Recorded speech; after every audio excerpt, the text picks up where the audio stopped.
Hello everyone, and thank you for attending this talk. My name is Pierre Jean-Jean, and today I would like to present you our vision of IDE as code. This is still an ongoing work for us, and here in particular, I will focus on language protocols, what they are, how they are defined, and what are the benefits in reifying them into first-class citizens for our design. To motivate this contribution, let's take a look at some context. First of all, the evolution of development environments over the years. In the beginnings of personal computing, text editors were probably the most advanced environments that you could use. Some of them, like Emacs or Reifying, that you can see on the screenshot, are still widely used today because, well, they are quite efficient at text editing, but from a development perspective, the features that they offer to users are actually quite limited. Like, you can have, for example, syntax highlighting, basic completion, but that's pretty much it. And as both programming languages and programs became more and more complex, so did development environments. Here is a screenshot of the Eclipse IDE with features like program execution, debugging, version control, multiple views of the structure of the program, and so on. But providing and maintaining all of those features is very challenging, and with environments such as this, it's not possible to target more than one language or a close family of languages. However, now we are starting to see new concerns.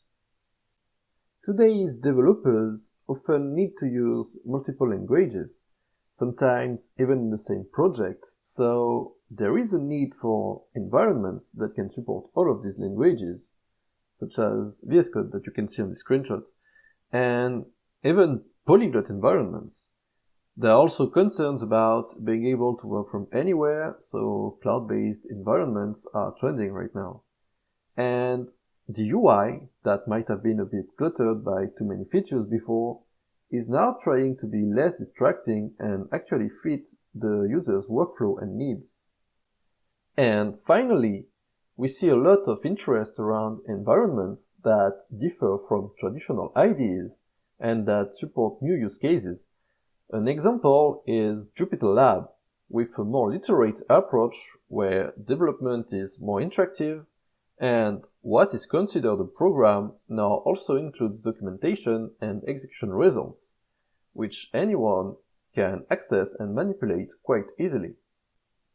Now, if we focus more precisely on the language support, since it's impossible for an IDE manufacturer to provide proper support for many languages at once, the concept of language protocols was introduced.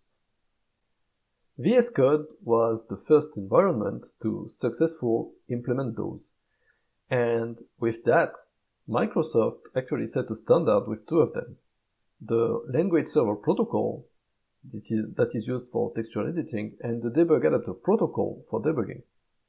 Now, the idea behind that is pretty simple. It's basically to separate the development environment, the client on this figure, with the language services such as syntax checking, code completion, and so on.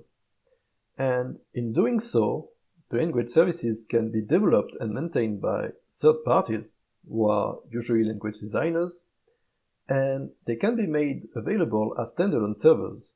And since the specifications for both language server protocol and debug adapter protocol are open, any client can implement them to benefit from every existing language server. And the opposite is also true. New languages can easily be supported in multiple major IDEs. So all of this is great, but it is still not perfect. There are some limitations with the protocols we have right now, mainly due to the fact that they were designed to support VS Code and general-purpose languages. As a consequence, the set of features is based on the features that are commonly found in those languages, and it's very often not applicable to domain-specific languages, for example. Also, the idea was to have a one-to-one connection between a client and a server, so it's not possible to finally control the deployment, even though the servers right now offer heterogeneous services with different requirements about latency.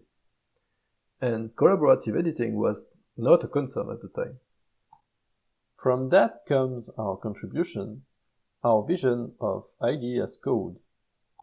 As the next step in the evolution of IDEs, we envision a setup in which an IDE would be instantiated to answer a specific use case. As for the architecture, the language services would become a set of microservices that could be deployed on multiple platforms depending on their requirements.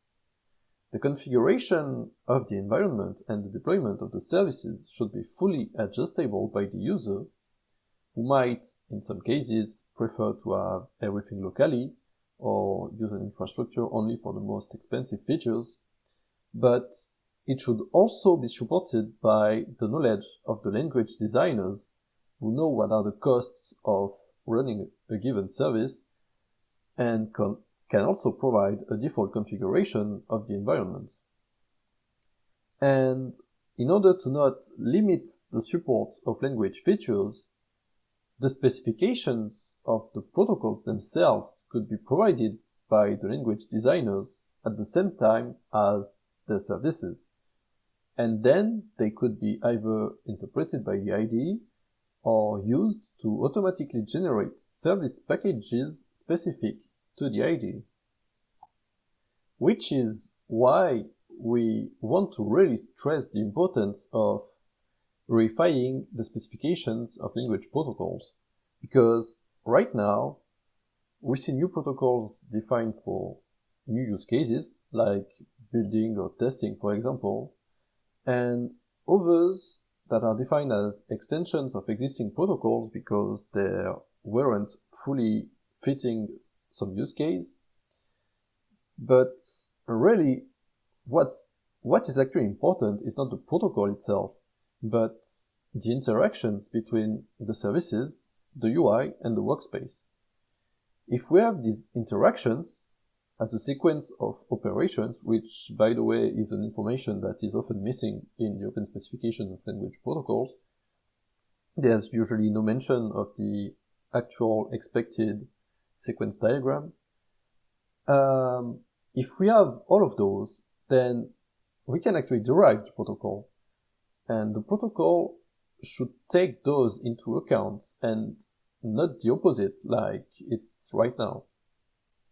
Now, to conclude this talk, in our vision, IDE as code, language protocols are derived in the adaptation loop of the IDE from the specifications of services interactions. Language services are packaged and deployed dynamically and provided as new capabilities to the user. Now, before we get there, there is some work that remains to be done. First of all, we are aware that asking language designers to just define their own protocol on their own is not feasible. So we have to make sure that it's possible to provide the right tool support for that, with abstractions for common IDE concepts, but also for other environments, such as terminal UIs or notebooks. Then, we have to manage the deployment of the heterogeneous services, which requires further analysis of their specificities and metrics. And lastly, splitting all the services of an IDE into smaller units will undoubtedly affect the performances, which needs to be measured, and we can even imagine reconfiguration mechanisms to merge them back if necessary. Now, that's all for me. If you have any remark or question about this talk, feel free to join us in the channel and ask away.